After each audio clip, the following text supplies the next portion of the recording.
Iya, jadi hari ini saya diminta oleh permintaan Karen dan lawyernya untuk memberikan keterangan terhadap apa yang saya lakukan tanggal 3 sampai sebelum kematian dari putri dari Karen itu. Jadi saya memberikan keterangan itu kepada penyidik, tentu karena ada laporan Karen yang menyatakan pada tanggal 3 Desember 2019 yang menyatakan bahwa beliau tidak bisa bertemu dengan anaknya sejak 3 bulan sebelumnya.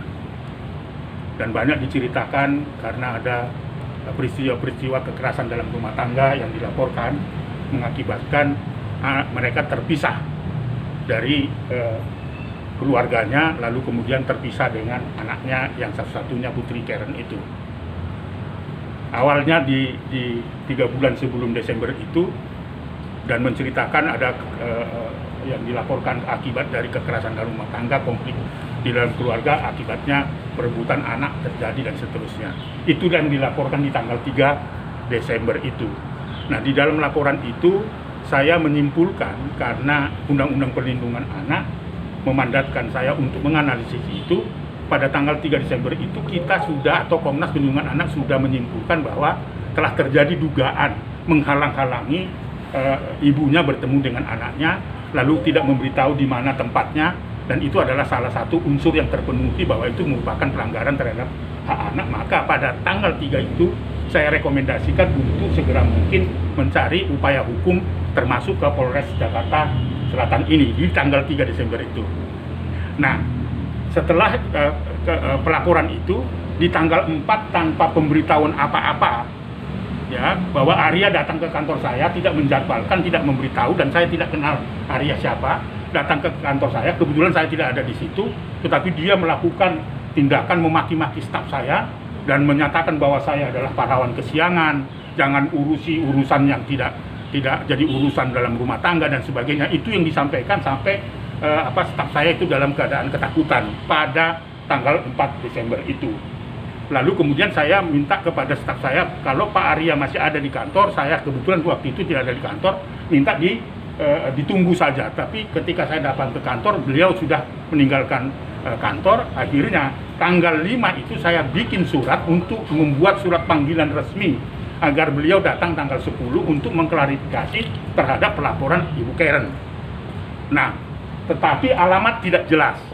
Diantar ke rumah yang diduga bahwa dia tinggal bersama orang tuanya, yang Pak Richard itu diberikan ke sana, tapi surat itu tidak diterima.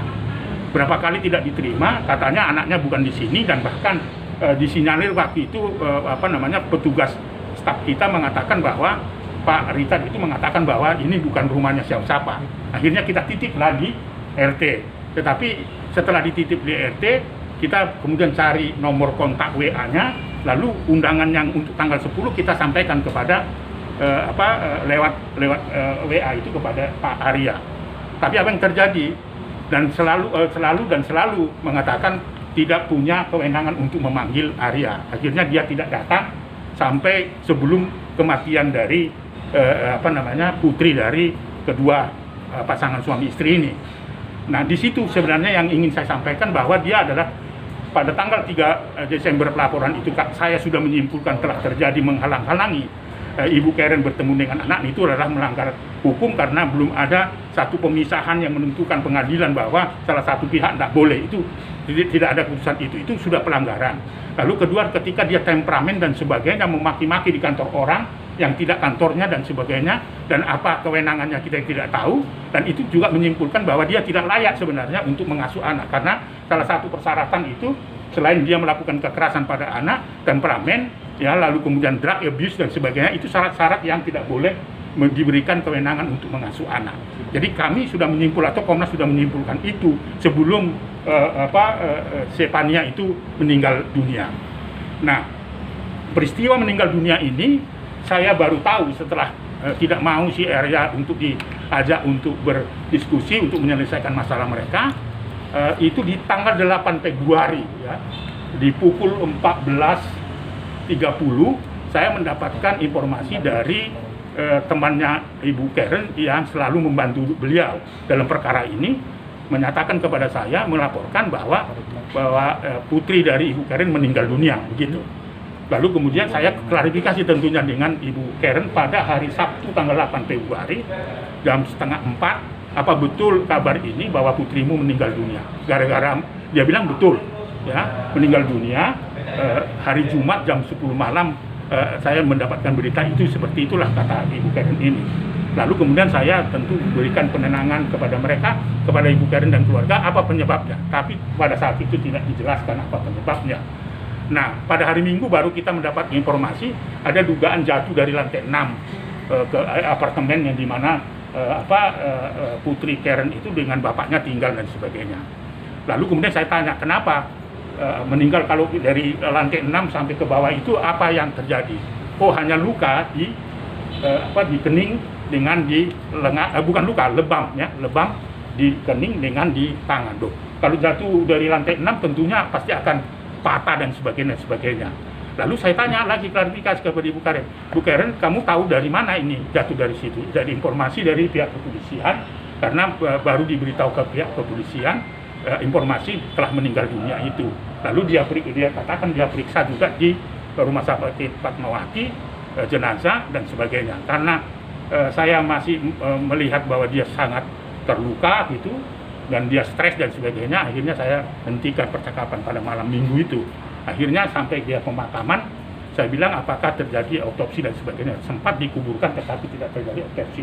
Akhirnya terjadi juga autopsi ulang atau dibongkar kembali juga autopsi. Apa yang mau saya katakan dari keterangan ini? Ada dua hal. Satu adalah bahwa Arya itu melanggar undang-undang perlindungan, sekalipun putri Ibu Karen dan putri dari Pak Arya ini sudah meninggal, bahwa telah terjadi pelanggaran hukum pada saat sampai sebelum dia meninggal dunia. Apakah perkara itu bisa diteruskan? Bisa, tidak harus orang meninggal dunia atau hidup dan sebagainya. Itu satu. Yang kedua, tentu saya ingin membantu dari penjelasan dari keterangan saya ini, membantu Ibu Karen dan Pak Arya untuk mengetahui latar belakang dan penyebab kematian itu. Jadi itu prinsipnya. Jadi Komnas Perlindungan Anak punya kewajiban untuk membongkar masalah ini, apa sih sebenarnya penyebabnya dan apa yang melatar belakangi.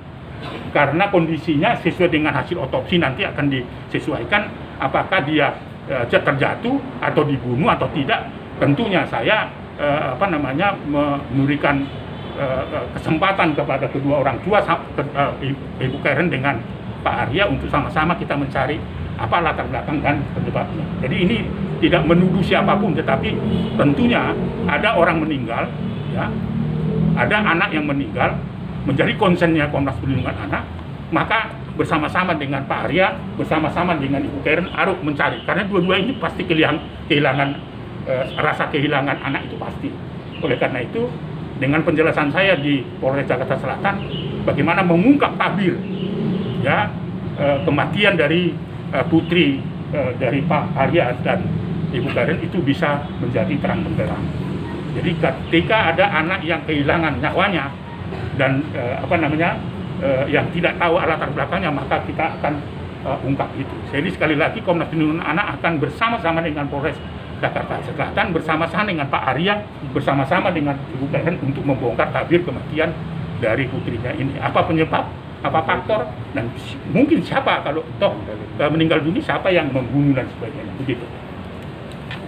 Bang, satu lagi setelah Arya waktu itu mendatangi, sampai saat ini masih suka menghubungi apa? Tidak sama sekali. Nah, itu yang sangat kita kecewa gitu. Tapi walaupun demikian, karena dia sudah kehilangan anak, ya saya hormati dan sebagainya. Siapapun pasti akan merasa sedih dan sebagainya. Tetapi yang saya mau tekankan adalah Komnas Perlindungan Anak minta kepada Arya, kepada Ibu Karen dan keluarga besar, mari kita sama-sama mengungkap tabir kematian dari sebenarnya ini yang sampai sekarang belum jelas, ya.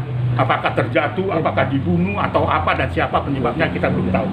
Jadi sekali lagi Komnas Perlindungan Anak prihatin terhadap kejadian ini, dan mari bersama-sama Pak Arya, Ibu Karen dan keluarga besar untuk kita membongkar atau mengungkap tabir kematian dari Stefania ini. Harus hasil otopsi sendiri belum diumumkan, ya? Hasil otopsi Tadi saya sudah tanya hasil otopsinya sudah ada dan mereka akan menyampaikan itu rilis kepada publik ya. Tadi saya sudah tanya. Pertama saya tanya ke lawyernya belum ada, tapi saya sudah tanya penyidik tadi bahwa itu sudah ada hasilnya. Kapan Pak Aris, kan hasil otopsi belum diumumkan, tapi kan sempat bocor bahwa ternyata hasilnya adalah udah kebocor di publik juga gitu loh, di media sosial, bahwa hasilnya ternyata tidak ada kejanggalan atau ini pembunuhan atau apa. Menurut Pak Aris sendiri? Belum, saya kira seseorang meninggal dunia itu tidak hanya kelepek-kelepek aja begitu ya, tapi bisa ada penyebabnya. Jadi saya kira otopsinya juga belum diumumkan secara terbuka dan resmi ya. Kalau itu asumsi karena dibaca satu lembar dan selintas gitu, saya kira belum bisa kesimpulan. Tadi saya sudah tanya penyidik bahwa akan dirilis, hasilnya sudah ada dan belum tahu, sampai sekarang juga saya belum tahu. Tetapi dengan keadaan yang sekarang ini, bahwa perlu dipertanyakan sebenarnya apa penyebab dan latar belakang kematian itu. Nggak bisa diberhentikan ini. Tentu ada bukti-bukti petunjuk itu lewat otopsi tadi. Bang, oke, terlepas apapun itu ya Bang, terjatuh atau bukan, Bapak juga terjatuh ya Bang ya. Tetap ada pasal kelalaian ya Bang yang memang harus ditekankan untuk si sang ayah. Iya, saya kira kelalaian itu yang utama ya, mengakibatkan orang cedera, mengakibatkan orang meninggal dunia. Apakah itu anak atau tidak, isi rumah itu. Jadi kalau unsurnya itu terpenuhi, misalnya karena kelalaian atau membiarkan atau tidak mengawasi dan sebagainya, itu masuk tindak pidana penelantaran atau bukan penelantaran, kelalaian, dan itu bisa dikenakan tindak pidana. Jadi kalau misalnya ada anak saya, tapi saya lalai gitu ya, tidak mengawasi, sudah tahu di lantai apa yang mungkin akan terjatuh kalau main dan sebagainya, tapi saya membiarkan dan sebagainya, itu disebutkan dengan kelalaian. Undang-Undang Perlindungan Anak bisa dikenakan lebih dari 5 tahun. Oke, Terima kasih Pak Aris. Sama-sama. belum tahu kapan dia akan diumumkan atau udah bocor? Setelah